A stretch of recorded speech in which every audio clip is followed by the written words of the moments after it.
Baik, hal-hal yang perlu diperhatikan. Yang pertama, ya, judul. Lugas menggambarkan cakupan isi. Kalau dahulu orang-orang ulama-ulama dahulu itu kalau membuat judul itu agak bombastis itu, ya. Ulama-ulama Riyadhus Shalihin, taman bagi orang-orang soleh, padahal isinya hadis.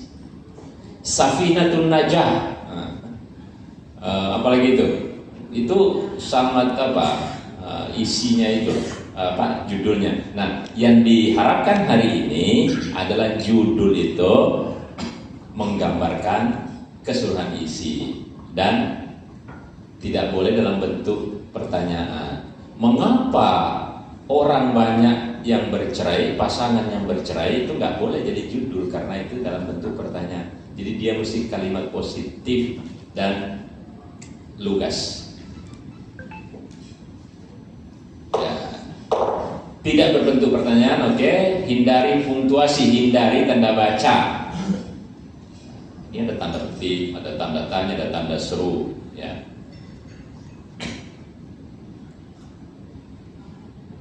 Abstrak, kalau bisa dalam bentuk buku itu ada abstraknya, ada narasi singkat, gambaran keseluruhan isi dari buku itu.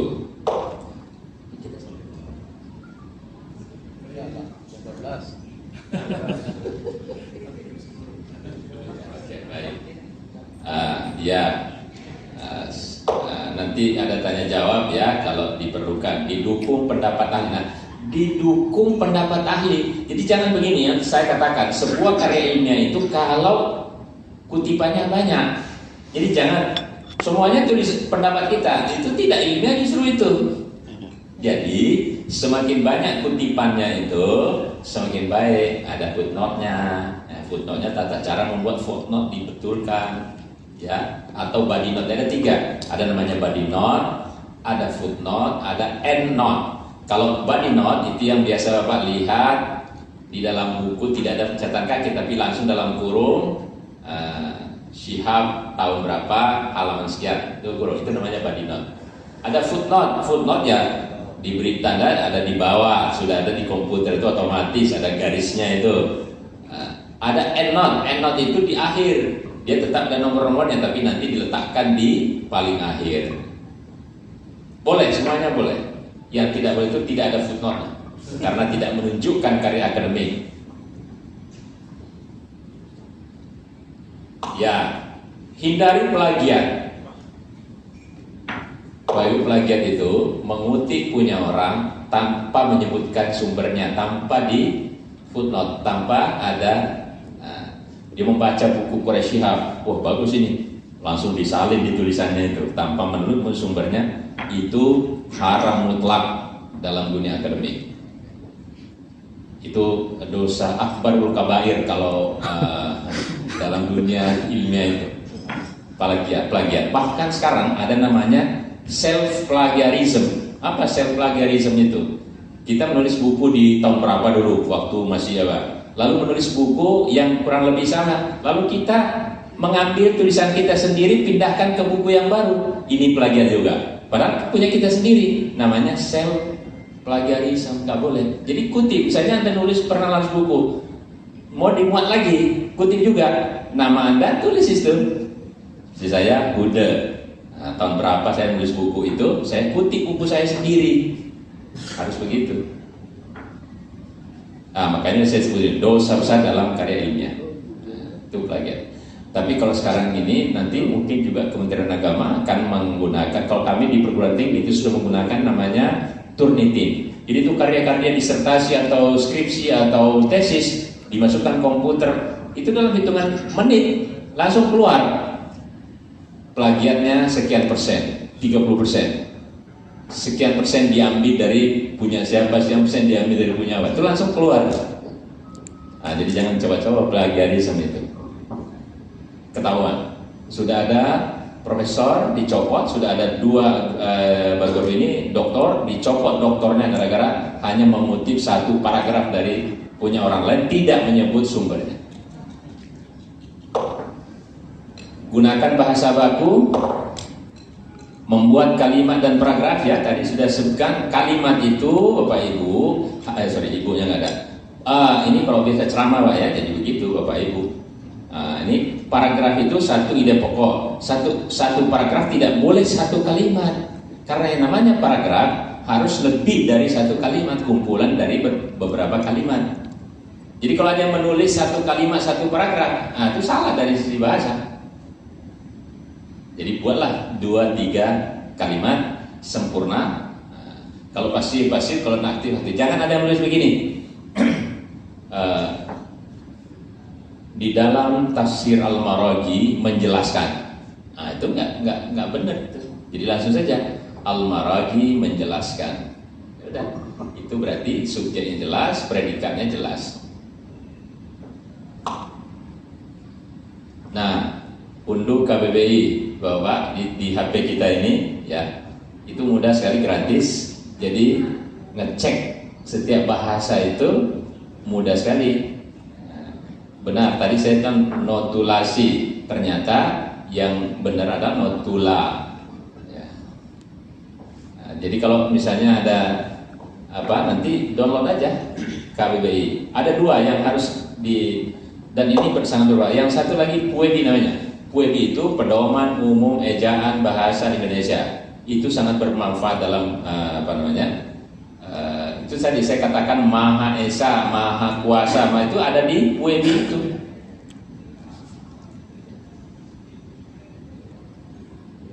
Objektif atau objektif?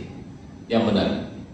Objektif. Istri atau istri? Ada E-nya? Ternyata enggak ada. Yang benar itu istri. Ya, cek aja. Jadi kalau ragu langsung cek di KBBI. Daftar bacaan ya, standar internasional. Saya sedikit lagi, nanti kita diskusi sebentar. Penyuntingan dan pertimbangan terakhir nih.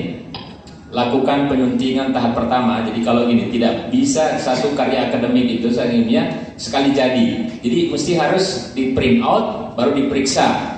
Ada salah dan sebagainya. Ini namanya penyuntingan tahap awal. Buat daftar kata yang biasanya Anda keliru. Banyak kata yang sering dianggap benar padahal salah ya. Nanti kita lihat di bawahnya apa contoh-contoh ya. Apotik kan yang benar apotek. Perhatikan ketepatan semua kata, kalimat dan punktuasi. Bapak, tanda baca itu dia semuanya harus mepet pada huruf terakhir. Saya ulangi, semua tanda baca harus mepet pada kata terakhir setiap kata. Tidak boleh ada spasi. Jadi jangan begini, terdiri atas, spasi dulu baru titik 2. Benar ya. Koma itu langsung tanpa spasi. Titik, pernah nggak melihat ada tulisan titik 2-nya pindah ke bawah? Itu karena ada spasinya. Kecuali buka kurung, karena buka kurung itu milik kata berikutnya. Jadi buka kurung tanpa spasi langsung. Tapi sebelum buka kurung spasi dulu. Nah kalau titik, koma, tanda petik, kalau saudara tanda tanya jangan diberi titik lagi di belakangnya, salah. Tanda seru, karena tanda seru sudah ada titiknya, jangan ditambah titik lagi. Pelajaran kelas 3 SD. Tapi begitu penting karena kita ini ingin supaya pastikan perpindahan antar paragraf saya sudah jelaskan. Tidak ada kalimat yang mubazir. Pastikan tidak ada yang salah dari sisi konten, format, tata letak, catatan kaki, daftar pustaka mesti dicek ulang. Baik, yang terakhir Bapak-bapak, saya minta Anda ini kira-kira mana yang benar ini ya. Nah, coba diamati dulu. Ada A, B, dan C. Subjektivitas, subjektivitas, subjektivitas. Yang benar A, B, atau C? A, oke, kita simpan dulu.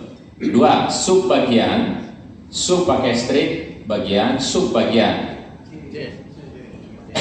C. 3. Gula Jawa huruf besar, gula Jawa huruf kecil, gula Jawa satu kata. Oke deh. Standarisasi, A, B, C. Baik, nanti kita simpan dulu di dalam hati aja. Antri, antre atau antri? Antri. A. Oke, baik. Nomor 6 kita lewati karena saya sudah jelaskan. Nomor 7 terdiri atas A, B, C. Oke, kita simpan. Antar kampung mana yang benar? A, B, atau C? B. Oke, silahkan A, B atau C. Baik. 10 nasihat. Ini dari bahasa Arab ya. Nasihat, nasihat. Baik, kita uji apa jawaban Bapak. B nasihat. C nasihat.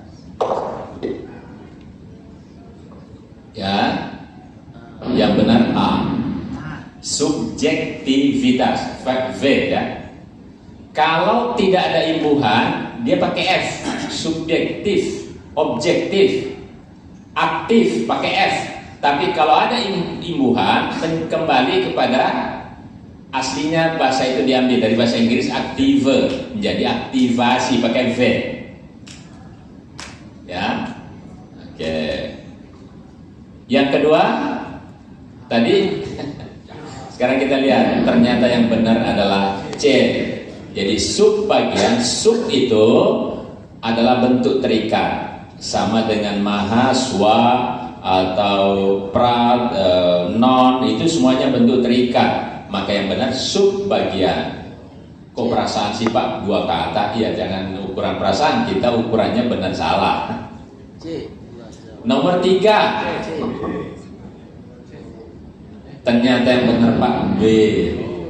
Kok bisa? Jadi pada kata gula Jawa itu tidak menunjukkan geografi, tapi menunjukkan jenis.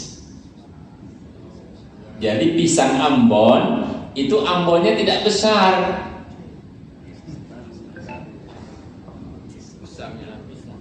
Baik, nomor 4. Pak, mari kita lihat. Ternyata yang benar Pak C. Jadi yang benar itu standarisasi. Kok nggak enak Pak? Bukan soal nggak enak. Jadi tadi kaidahnya, kalau ada imbuhan maka dia kembali dari mana bahasa itu diambil. Kan aslinya dari bahasa Inggris, standard kan? Kalau dia sendiri hanya ditulis standar, nggak ada D-nya. Tapi ketika diberi imbuhan kembali kepada aslinya, standarisasi. Subjektif pakai F, ketika subjektivitas. Nah sekarang seperti musyawarah, kan dia dari bahasa Arab kan? Musyawarah kan? Tamar buta itu dia menjadi hak. Tapi ketika disambung dia bunyi, maka permusyawaratan bukan permusyawarahan. Majelis permusyawaratan bukan majelis permusyawarahan. Nah sama itu standarisasi itu. Nah, itu baru terasa ya. Nomor 5 B, yang benar antre. Jadi jangan bilang lagi antri. Saya mau antre minyak goreng. Nah, itu yang benar. Yang keenam tadi sudah ya. Nah, maha kuasa. Jangan B. Nomor 7. Terdiri atas, terdiri dari. Ya, nggak apa-apa. Ternyata yang benar C. Apa? Kenapa D salah? Ada spasinya, Pak. Jadi namanya idiom. Idiom bahasa Indonesia itu terdiri atas. Jadi kalau Bapak bilang terdiri dari, itu salah. Karena idiomnya terdiri atas. Sama dengan bahasa Inggris. Kalau kita menyebut saya tinggal di Makassar, itu pakai in. Tapi kalau ada jalan yang dalam bahasa Inggris, jalan apa ini tadi? ya itu maka on. Kalau Istri. B dengan C ini apa yang membedakan? Kayaknya sama. B dan C tidak, itu tadi Pak. Jadi tanda baca itu harus mepet pada huruf terakhir. Karena ada spasi maka dia salah. Terdiri atas. Bahasa Arab itu kolah li, pasti pasangannya li Pak. Coba lihat Al-Quran itu. Wa idh qala Luqmanu li ibnihi. Itu pasti Pak, itu idiomnya begitu. Jadi kalau qala li tidak boleh qala ila. Ya, itu pasti qala li. Nomor 8. Antar kampung B. B. BC. Oke, kita lihat. B. Antar. Jadi antar itu adalah bentuk terikat, dia sama dengan sub, tidak boleh ya. Jadi kalau kita lihat di bus itu ada antar kota, antar provinsi, 4 kata itu salah itu. Ya. Antar agama itu tulisannya antar agama, antar umat. Nah, makanya nanti kalau lebih ini kan baru contoh saja. Bapak bisa lihat nanti setelah mengunduh itu di WebI. Pedoman Umum Ejaan Bahasa Indonesia. Kita orang Indonesia. Kalau orang asing itu melihat kita menulis, ini kok belepotan nih pada orang Indonesia gitu. Karena mereka belajar ya. Mana Pak? Oke, kita lihat. Ternyata yang benar B Pak. Jadi jangan bilang lagi saya persilahkan Bapak Camat. Disilakan. Ya, mempersilakan. Nggak ada hanya. Cek di kamus sekali deh, Pak. 10. C. Nasihat. Ah, baik. Ternyata yang benar, Pak. B. Tidak ada lolos. Nasihat. Ya. Bahasa dialek Gorontalo, Pak. Hah? Bahasa Gorontalo. Bahasa Uping. Baik, saya kira itu yang bisa saya sampaikan. Nah, kita kalau ada pertanyaan mungkin bisa 3 orang silakan.